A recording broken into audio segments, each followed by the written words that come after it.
오늘 오신 여러분들 주님의 이름으로 환영합니다. 우리 앞뒤 작업분과 함께 인사 나누도록 할까요? 반갑습니다. 환영합니다 하고. 네, 반갑습니다. 네, 오늘 이 시간에는 내 안에 바벨탑을 무너뜨려라 라는 제목으로 하나님의 말씀을 전하고자 합니다. 내 안에 바벨탑을 무너뜨려라. 오늘 본문 말씀은 우리가 너무나도 잘 알고 있고 익히 들어왔던 바벨탑에 관련된 이야기입니다. 한 절씩 한 절씩 이 말씀을 살펴보면서 이 말씀 속에서 우리가 깨달아야 될 바가 무엇인지, 우리에게 주는 교훈이 무엇인지를 한번 살펴보고자 합니다. 한 절씩 살펴볼 텐데요. 1절 말씀 한번 보겠습니다. 온 땅의 언어가 하나요, 말이 하나였더라. 온 땅은 전 인류를 가리키는 의미죠. 그리고 언어가 하나요, 말이 하나였다라는 것은 두 가지 의미를 가지고 있습니다. 무엇이냐면 첫 번째는 이들은 한 조상에게서 비롯되었음을 입증해주고 있는 거예요. 노아의 후손이라는 것을 알려주고 있다는 것입니다. 두 번째로는 이들이 이 당시까지만 해도 의사소통에는 전혀 문제가 없었음을 말해주고 있습니다. 이때까지만 해도 쓰는 언어가 전혀 다르지 않고 하나였다라는 것. 그러면 반대로 이 기점을 시작으로 언어가 흩어졌다라는 것을 이야기해주고 있는 거죠. 아무튼 노아의 후손들이요, 의사소통에 전혀 문제가 없었던 그들은 자신들이 살고 있는 거주지를 시날 평지로 옮기게 됩니다. 2절 말씀이에요. 이에 그들이 동방으로 옮기다가 시날 평지를 만나 거기 거류하며, 이들은 처음에 아라랏산 근처에서 거주하다가 동방으로 자신들의 그 거주지를 옮기고자 합니다. 그리고 그들은 오늘 말씀에 나와 있듯이 시날 평지에 이르러서 거기에 확실히 자리를 잡아요. 그럼 시날 평지는 어떠한 곳인가? 이 원어를 보면 시날 평지라는 의미는 두 강 사이의 땅이라는 의미예요. 두 강은 어떤 강을 의미하냐? 바로 대표적인 티그리스 강과 유프라테스 강을 의미합니다. 즉 바벨론 지역을 의미하는데요. 아무래도 두 강이 이렇게 강줄기가 있기 때문에 이 지역은 물이 풍부하였을 뿐만 아니라 넓은 평지로 둘러싸여 있었으므로 사람들의 마음을 흡족하게 하기에 너무나도 충분했다라는 겁니다. 다른 곳에 가지 말고 이곳에 정착하자. 그들이 함께 마음을 합하고 거주하기로 한 거죠. 그런데 이들은 왜 거주지를 옮겼을까요? 도대체 왜 잘 살고 있다가 거주지를 왜 옮길 것인가요?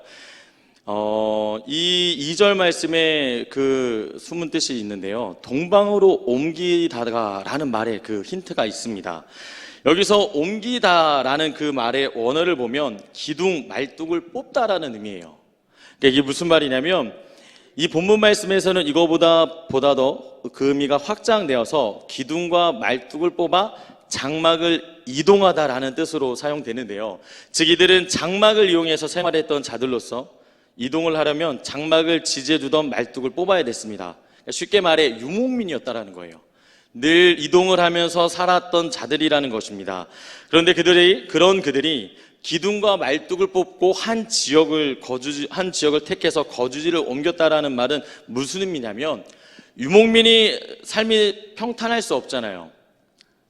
목초지가 이제 먹일 것이 적어지고 구하기 어려워지면 또 이동해야 되고, 이동하는 순간 또 어떤 위험이 있을지 모르니까 매번 이동하는 게 쉽지 않았단 말이에요. 그러니까 그들은 이런 어떠한 위험을 이제 겪어가고 싶지 않으니까 한 군데 정착하고 싶었다라는 겁니다. 안전하게 생활할 장소를 찾고 있었다라는 거예요. 그래서 안전한 장소를 찾고 있는 중에 이 시날 평지를 만났다라는 것입니다. 그리고 이들은 이 시날 평지에서 자리를 잡고 나서 이렇게 이야기합니다. 성읍과 탑을 쌓자. 우리가 이곳에서 완전히 생활하기 위해서 흩어지지 말고 이곳에서 함께 잘 지내자라고 이야기를 합니다. 3절 말씀에 서로 말하되 자, 벽돌을 만들어 견고히 굽자 하고, 이에 벽돌로 돌을 대신하여 역청으로 진흙을 대신하고, 여기서 서로 말하되 자라는 말은 어서라는 거예요. 어서라는 의미와 격려의 의미가 있습니다. 자, 어서 힘내. 우리가 이렇게 하자라고 이야기했다는 것이죠. 당시 시날 평지는 자연석, 흔한 돌이 이렇게 풍족하지 못한 지역이었다고 합니다. 그렇지만 돌이 귀한 대신에 이 벽돌을 만들 수 있는 흙이 아주 풍부했다고 그래요. 그래서 그들은 이 흙을 불로 단단히 구워서 튼튼한 벽돌을 만들었습니다. 그리고 이 지역에는 자연석과 달리 이 역청이라는 것이 풍부했습니다. 그러니까 벽돌의 강한 접착력을 높일 수 있는 이 역청은 보다 더 견고하게 건물을 높이 쌓을 수 있게 만들었는데요. 아무튼 이들은 이 돌과 벽돌과 이 역청을 통해서 성을 쌓고자 합니다. 그리고 이어서 그들은 이곳에 자신들의 이름을 내어 흩어짐을 면하자고 이야기를 합니다. 4절 말씀에 또 말하되 자 성읍과 탑을 건설하여 그 탑 꼭대기를 하늘에 닿게 하여 우리 이름을 내고 온 지면에 흩어짐을 면하자 하였더니, 이들은 흩어짐을 면하기 위해서 자신들을 위하여 그 이름을 짓고자 하였습니다. 이들은 자신들의 안전과 그 명예를 위해서 탑을 쌓았고 이름을 내고 계속 모여있기로 결정을 했다라는 거예요. 다시는 유목민처럼 흩어지지 말자. 흩어지는 것은 우리가 안전을 줄 수 없기 때문에 이곳에 우리가 늘 함께하자라고 이야기를 합니다. 그런데 이 모습을 보신 하나님께서 내려오셨다라고 이야기를 하고 있습니다. 5절 말씀에 하나님께서 갑자기 개입하세요. 이들의 이 모습을 보고 5절 말씀에 여호와께서 사람들이 건설하는 그 성읍과 탑을 보려고 내려오셨더라. 여기서 여호와께서 내려오셨다라고 표현하지만 사실 이 표현은 단지 하나님께서 심판하시는 일을 인간들로 하여금 깨닫기 쉽게 하도록 표현을 하신 거라는 겁니다. 그러니까 이게 무슨 말이냐면 하나님이 내려오셨다라는 말이 마치 위에 계시다가 내려왔다라는 게 아니라는 거예요. 영이신 하나님은 공간의 제재를 받지 않기 때문에 이런 모습으로 찾아온 것이 아닌데 읽고 있는 저희가 이해하기 쉽도록 이렇게 기록을 한 겁니다. 하나님은 모든 것에 충만하시죠. 내려오신 게 아니라 이미 알고 계셨다라는 겁니다. 아무튼 하나님께서 이 사건에 직접 개입을 하십니다. 그러니까 단순히 이 건축이 어떻게 이쁘게 지어졌나, 어떤 구조로 지어지고 있는가를 확인하기 위한 그런 외형적인 진행 사항을 살피고자 내려오신 게 아니라 바벨탑을 건축하는 인간의 죄악된 동기, 그리고 그 밖에 여러 가지 관련된 사항들을 정확하게 파악하시겠다는 의미로 이 사건에 개입을 하십니다.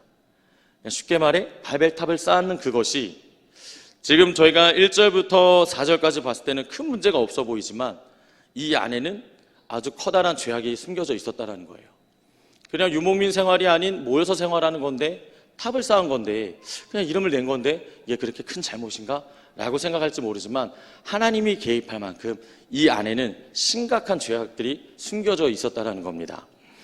6절 말씀입니다.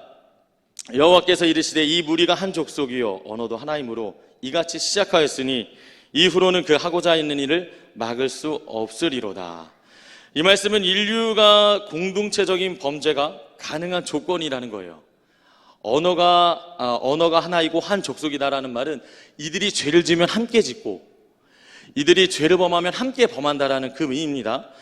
그리고 하나님께서는 이 언어를 우리에게 주신 이유가 서로 이 언어를 통해서 하나님을 기쁘시게 하고 그 뜻을 이루기 위해서 우리에게 언어를 주신 건데, 그런데 사람들은 오히려 이것을 악용했다라는 것을 의미하고 있는 것이죠. 이같이 시작하였으니 이후로는 그 하고자 하는 일을 막을 수 없으리로다. 이 말이 무슨 말이냐면 이제부터는 그들로부터 그들이 하려고 마음먹은 것을 끊을 수 없다. 즉 하나님께서 할 수 없다라는 것을 의미하는 게 아니라 이것은 그들의 불순한 생각이 절정에 달해서 다시는 돌이킬 수 없는 지경에 이르렀다는 것을 뜻합니다. 그러니까 하나님이 불가능하다는 게 아니라 이들이 이렇게 하다 보면 이 죄악이 끝까지 차고 올라간다는 거예요. 노아의 때에 심판을 받았을 만큼 그렇게 될 것을 하나님이 아시고 그들 가운데 개입하시고 흩으셨다라는 겁니다. 그리고 이어서 7절과 9절 말씀을 통해서 하나님께서는 그들의 언어를 혼잡하게 하시고 그들을 온 지면에 흩으셨다고 이야기를 했습니다. 그렇다면 오늘 본문 말씀을 통해서 이들이 지은 죄가 구체적으로 어떠한 죄인지를 살펴보고자 합니다. 그리고 그 죄가 또 내 안에 있지는 않은지, 나 또한 그런 죄를 범하고 있지는 않은지 한번 살펴보시기를 바랍니다. 바벨탑을 쌓았던 이들이 지은 죄는 무엇일까요? 세 가지가 있는데요. 첫 번째는 이들은 하나님이 아닌 자신들의 힘을 의지하고자 했다는 것입니다. 하나님이 아닌, 이들은 먼저 하나님이 아닌 자신들의 힘과 그리고 함께했던 사람들의 능력을 의지하는 죄를 범했습니다. 아니, 자신의 힘을 의지할 수 있지 이게 무슨 죄인가? 그런데 자신을 의지한다라는 그 말에는 무엇이 담겨 있냐면 단순히 나의 힘을 의지하겠다는 의미가 아니라 하나님을 철저히 배척하겠다라는 거예요. 하나님 나와 상관없습니다. 내 힘으로 내가 살겠습니다라는 거예요. 그것이 하나님 보시기에 악이라는 것입니다. 우리는 하나님을 떠나 살 수 없고 우리는 하나님께 영광 올려드려야 하는 존재인데 하나님과 상관없이 내 힘으로 내 멋대로 살겠습니다 라고 했다라는 거예요. 그것이 하나님께 보시기에 악했다라는 겁니다. 이들은 자신들의 안전을 위해 탑을 쌓았습니다. 노아의 홍수 사건으로 모든 만물을 하나님이 주관하시고 통치하시고 다스린다는 사실을 알았을 거예요. 유목민으로 생활했어도 하나님이 나와 함께 하시면, 하나님이 우리 민족과 함께 하시면 안전할 수 있어라는 그런 어떤 믿음을 가질 수 있었음에도 불구하고 그들은 거부하고 자신들의 힘으로 안전을 이렇게 생각하고 안전한 것을 이렇게 추구했다라는 것이죠. 그리고 다음 이들은 자신들의 생각과 말로써 이렇게 행동했다라는 겁니다. 이게 무슨 말이냐면 이들은 하나님과의 전혀 대화가 없어요. 하나님 어떻게 해야 될까요? 하나님 원하시는 바가 무엇일까요? 하나님 어떻게 우리가 나아가면 좋을까요? 전혀 하나님과 대화하는 장면이 없습니다. 하나님은 완전히 배척했다라는 거예요. 하나님의 뜻보다는 내 생각과 내 마음과 내 의지가 먼저였다라는 겁니다. 이런 죄가 그들 안에 있었다라는 거예요. 그리고 마지막으로 이들은 하나님을 위한 행동이 아닌 순전히 자신들을 위한 행동을 하였다라는 것이죠. 탑을 쌓았을 때, 이 탑을 쌓았을 때 아까 역청이라는 걸 사용했다고 했잖아요. 강한 접착제 같은 역할을 하는데 이 역청이 언제 쓰였냐면 창세기 6장 14절 방주를 만들 때 사용해요. 그러니까 하나님의 뜻과 그 영광을 위해서 그 순종하는 그 자리에 쓰였던 이 역청이 이제는 자신들의 욕망을 위해 쓰였다라는 겁니다. 하나님을 전혀 의지하지 않았다는 거예요. 하나님을 완전히 배제했다라는 것입니다. 결국 이들은 하나님을 배제한 채 자신을 그리고 다른 사람을 의지하며 살고자 하는 죄를 범했다라는 것이죠. 그런 바벨탑을 쌓았다라는 겁니다. 오늘날 우리는 어떨까요? 이처럼 하나님을 배제한 채 나 자신을 의지하고 사람을 의지하며 살고자 하는 바벨탑을 쌓고 있는지는 아닌지, 있는 것은 아닌지 여러분 스스로를 살펴봐야 됩니다. 나는 매일매일 매 순간 하나님을 의지하며 살고 있는가? 아니면 중요한 순간에만 어떤 특별한 일에만 내가 감당할 수 없는 어떤 그 순간에만 하나님을 찾고 있는 것은 아닌지. 물론 이렇게나마 찾는 것은 은혜입니다. 그러나 삶 속에서 전혀 하나님을 의지할 생각을 하고 있지 않다면 그 사람은 나도 모르게 내 안에 바벨탑을 쌓아가고 있다라는 거예요. 하나님을 의지합니다 라는 고백 무척 중요합니다. 그 고백처럼 근데 정말 의지하는 삶을 살아가야 된다는 거예요. 정말 의지하는 삶. 우리가 잘 알고 있는 다윗, 그의 삶은 철저하게 하나님을 의지하는 삶이었습니다. 제가 우리가 몇 번이고 성경을 통해서 들었지만 사무엘하 5장 19절에 이렇게 나와 있죠. 다윗이 여호와께 여쭈어 이르되 내가 블레셋 사람에게로 올라가리이까 여호와께서 그들을 내 손에 넘기시겠나이까 하니 여호와께서 다윗에게 말씀하시되 올라가라 내가 반드시 블레셋 사람을 내 손에 넘기리라 하신지라. 아멘. 다윗에게는 사실 전쟁은 사소할 줄 몰라요. 골리앗이라는 장수를 넘어뜨리고 그 이후에도 승승장구합니다. 많은 사람들이 우러러 볼 만큼 전쟁을 경험하고 승리를 취한 사람이에요. 그런데도 그가 이 순간 하나님을 의지하고 하나님께 의탁하잖아요. 하나님을 찾고 있다는 겁니다. 우리가 기억해야 될 것은 결국 하나님께서 우리의 인생을 책임져 주시니 그 하나님을 철저하게 의지할 줄 알아야 돼요. 만약에 내가 의지하지 않고 하나님을 의지하기를 내 마음에 품지 않고 살아간다면 우리는 어떤 문제에 부딪히냐면 첫 번째로는 온전한 신앙생활을 할 수 없어요. 그러니까 내가 의지하고 안 하고는 선택의 문제가 아니라 반드시 해야 돼요. 갈라디아서 5장에 나오는 것처럼 우리는 육신의 소욕이 있고 예수님을 믿었지만 옛사람의 모습이 우리 안에 내재되어 있어서 매일같이 내 마음대로 하나님이 아닌 내 멋대로 살고 싶어하는 욕구가 우리 안에 누구나 다 있다라는 겁니다. 이것을 성령님을 통해서 그 하나님의 도우심을 통해서 그분을 의지함으로 이겨내고 승리할 수 있는 건데, 하나님을 의지함을 멈추는 순간 나도 모르게 내 마음대로 내 멋대로 살게 될 수밖에 없다라는 겁니다. 그래서 의지해야 돼요. 매일같이 하나님을 찾아야 돼요. 매일같이 하나님의 도우심을 반드시 구해야 됩니다. 그리고 만약 하나님을 의지함이 멈춰졌다면 우리에게 어떠한 일이 발생하냐? 감사조차 사라집니다. 우리가 잘 알고 있는 찬양의 가사, 살아가는 이 모든 순간이 주님의 은혜입니다. 이게 무슨 말이에요? 하나님의 은혜라는 건 하나님을 의지할 수밖에 없다는 거잖아요. 하나님이 돕는다라는 거죠. 그걸 알기 때문에 우리가 감사할 수 있는 건데, 하나님을 의지하지 않는 순간 감사가 사라져요. 내가 살아가는 거니까. 사랑하는 성도 여러분, 선택의 문제가 아닙니다. 하나님을 의지하십시오. 내 안에 혹 하나님을 멀리하고자, 내 마음대로 하고자, 다른 사람을 의지하고자, 어떤 물질을 의지하고자 하는 그런 마음이 있다면 그 바벨탑을 무너뜨려 주십시오.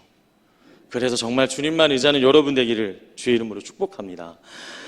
다음으로 바벨탑을 쌓았던 이들이 지은 죄는 무엇입니까? 두 번째, 이들은 하나님이 아닌 자신들의 이름을 높이자고 했다는 거예요. 자신들의 이름을 높이는 그런 죄를 범했다라는 것입니다. 4절 말씀에 우리 이름을 내고라고 이야기를 하고 있습니다. 원어로 직역해보면 이런 말이에요. 우리는 우리를 위하여 한 이름을 만들자라는 말씀인데요. 이게 왜 죄가 되냐면, 본래 하나님께서는 하나님의 영광을 위해서 우리 인간을 창조하셨습니다. 그러니까 하나님 영광을 위해서 살아가야 할 우리 인생인데, 그런데 이들의 이 고백은 자신을 위하여 살아가려는 타락한 인생으로 전락되었음을 보여줬다라는 거예요. 하나님을 찾고 하나님을 경배하고 하나님의 그 거룩하신 이름을 높이며 살아가야 되는데, 하나님은 완전히 배제한 채 나를 높이고자, 우리를 높이고자 그러한 죄를, 그러한 바벨탑을 쌓았다라는 겁니다. 우리가 잘 알다시피 성경에 보면 첫사람 아담은 이러한 동일한 범죄를 지었어요. 하나님과 같이 되고 싶어 했습니다. 결국 그가 어떻게 됩니까? 타락의 길을 걷게 되죠. 창세기 3장 5절, 너희가 그것을 먹는 날에는 너희 눈이 밝아져 하나님과 같이 되어 선악을 알 줄 하나님이 아심이니라. 사탄이 하는 얘기죠. 하나님과 같이 되어 자신의 이름이 높아지길 원하고 자신의 이름이 드러나기를 원했다라는 겁니다. 결국 어떻게 해요? 타락의 길을 걸어가죠. 우리가 잘 알고 있는 이스라엘의 초대왕 사울은 하나님보다 자신의 이름을 높이기를 원하는 왕이었습니다. 그런 그가 어떻게 됐죠? 하나님께 버림을 받죠. 사무엘상 15장 12절 말씀, 사무엘이 사울을 만나려고 아침에 일찍이 일어났더니 어떤 사람이 사무엘에게 말하여 이르되, 사울이 갈멜에 이르러 자기를 위하여 기념비를 세우고 발길을 돌려 길갈로 내려갔다 하는지라. 사울 왕은 자신의 이름이 높아지길 원했다라는 겁니다. 하나님보다 자신의 그 명성, 사람들이 인정해주고 알아봐주고 칭찬해주는 것, 그것을 중요하게 여겼다라는 거예요. 사울 왕 안에 자신도 모르게 하나님보다 자신을 높이고자 하는 바벨탑이 쌓여 있었다라는 겁니다. 다음으로 헤로드 왕은 어떻습니까? 헤로드 왕은 백성들이 자신을 향한 소리를 듣고 향해 외치는 그 소리를 듣고 그것을 하나님께 영광 돌리지 않았습니다. 결국 어떻게 돼요? 죽게 되지요. 사도행전 말씀을 보면 백성들이 크게 부르되 이것은 신의 소리요 사람의 소리가 아니라 하거늘 헤롯이 영광을 하나님께 돌리지 아니하므로 주의 사자가 고치니 벌레에게 먹혀 죽으니라. 마찬가지로 그렇게 했다라는 거예요. 자신을 위해서. 지금도 세상 사람들은 자신의 이름을 내기 위해 아주 열심히 하고 있습니다. 자신의 이름과 명예를 얻기 위해서 열심을 다하고 있죠. 그런데 안타까운 것은 오늘날 교회 안에서도 이러한 모습이 보이고 있다는 겁니다. 하나님을 기쁘시게 하는 것이 목적이 아니라 누군가 나를 인정해 주길 바라고, 누군가 나를 칭찬해 주길 바라고, 나의 이름이 높아지길 원하는 모습들, 누군가 위에 내가 군림하길 원하는 모습들, 자신들도 모르는 사이에 바벨탑을 쌓아가고 있다는 거예요. 그러나 우리가 이 땅을 살아가는 이유는 하나님의 그 거룩하신 이름을 드높이고 영광을 올려드리며 하나님을 기쁘시게 해드리는 것이라는 겁니다. 그게 우리가 살아가는 이유고 가장 우선시 되어야 한다는 것이죠. 사랑하는 성도 여러분, 오늘날 우리에게 있어 증거하고 나타내야 될 이름, 그것은 우리의 이름이 아닙니다. 하나님의 그 거룩하신 이름이고 우리에게 생명 주신 예수 그리스도의 그 이름을 드높이고 증거해야 한다라는 것입니다. 고린도후서 4장 5절 말씀에 우리는 우리를 전파하는 것이 아니라, 우리를 높이고 증거하는 것이 아니라 오직 그리스도 예수의 주 되신 것과 또 예수를 위하여 우리가 너희의 종된 것을 전파함이라. 아멘. 자신의 이름이 아니라 주님의 이름을 높이는 삶을 사시길 주님의 이름으로 축복합니다. 주님 한 분만 높이고 사랑하고 증거하면 됩니다. 마지막으로 바벨탑을 쌓았던 이들이 지은 죄는 무엇입니까? 세 번째, 이들은 하나님의 말씀에 순종하지 않고자 하는 죄를 범했다라는 거예요.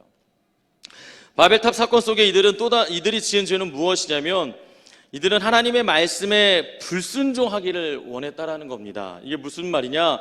창세기 1장 28절에 이런 말씀이 있어요. 하나님이 그들에게 복을 주시며 하나님이 그들에게 이르시되 생육하고 번성하여 땅에 충만하라, 땅을 정복하라, 바다의 물고기와 하늘의 새와 땅에 움직이는 모든 생물을 다스리라 하시니라. 아멘. 충만하라, 즉 흩어지라는 거예요. 흩어져라. 그런데 이들은 어떻게 하길 원합니까? 모이길 원했다라는 거예요. 자기 이름을 위해서 하나님을 배제한 채. 의당 창세기 1장 28절만 그럴까요? 그렇지 않습니다. 노아의 방주, 그 심판 사건 이후에도 동일하게 말씀하십니다. 창세기 9장 1절, 하나님이 노아와 그 아들들에게 복을 주시며 그들에게 이르시되 생육하고 번성하여 땅에 충만하라. 하나님께서 명확하게 말씀하고 있었다라는 거예요. 흩어지라는 말씀을 분명히 하셨습니다. 그런데 바벨탑을 쌓는 자들은 이처럼 거듭 강조된 하나님의 말씀을 대적합니다. 그러니까 순종하는 것을 거부했다라는 것이죠.